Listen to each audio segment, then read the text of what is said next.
Hi, this is Ashwin with 14 years of experience in catastrophe insurance and reinsurance analytics.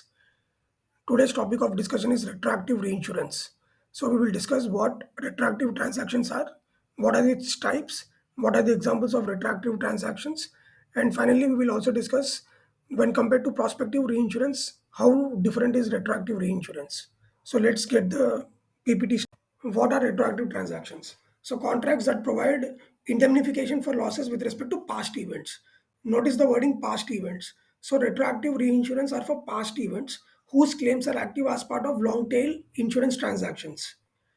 So, these help primary insurers to manage risk and capital by providing balance sheet relief and also improving capital efficiency. There are two types of transactions. One is loss portfolio transfer and other is adverse development cover.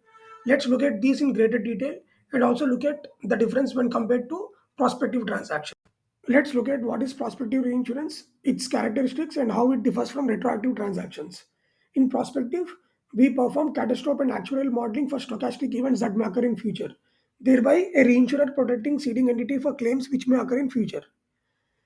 Here, the price of reinsurance is expressed as a percentage of original premium, which reduces underwriting risks, and they are mostly yearly contracts. And what are the examples of prospective contracts? The property catastrophe programs, property programs, casualty programs of various excess of loss and pro rata reinsurance.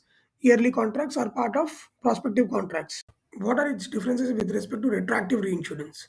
We already discussed that in retroactive, reinsurer agrees to reimburse a cedant for losses incurred as part of past events. Price of reinsurance are relative to loss reserves. We know that loss reserves are funds set aside by insurers to pay the claims. Usually, if an insurer wants to exit a line of business because of its adverse impact on overall portfolio, it transfers the reserves to the reinsurer, and the reinsurer is solely responsible for that line of business. So, this reduces risk of adverse loss development. And these are mostly one off transactions. What are the examples of retroactive contracts? Loss portfolio transfers and adverse development covers are examples of retroactive contracts. Let's look at what loss portfolio transfer is.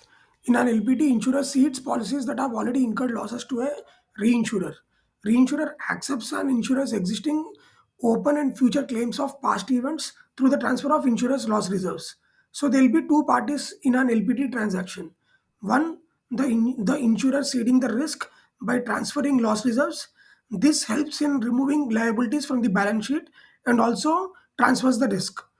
Two, the reinsurer accepts loss reserves, invests it, and often makes significant profits. It is solely responsible for all the claims of a line of businesses that are transferred. Over the years, it has proven as a successful type of alternative risk financing. And in the example, QBE is a cedant, ceding the diversified portfolio risk to Riverstone International. Riverstone International assumes loss reserves of 1.2 billion USD, invests it and makes profit out of it, and also is solely responsible for future losses of past events.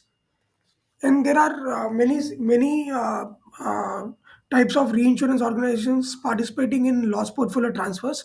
One another example is like Enstar, company called as Enstar, which is usually into multiple loss portfolio transfers and adverse development cover transactions. You can look at internet resources for more. Moving on to adverse development cover. It is again a retrospective excess of loss reinsurance arrangement that will insure losses in excess of established reserves and provide protection up to an agreed amount. This will help insurers to free up capital. How is it different from the prospective excess of loss? In prospective excess of loss, attachment point is based on PMLs, while in retrospective excess of loss, reserves act as attachment point. In the example, IAG Group entered into an ADC with Enstar. About 1.7 billion USD are the underlying reserves, and if losses exceed 1.7 billion USD, amount up to 430 million USD will be covered by the ADC. This marks completion of the PPT where we discussed retroactive contracts, its types, and its differences with prospective contracts. Here is my contact, and I would be eager to receive any feedback.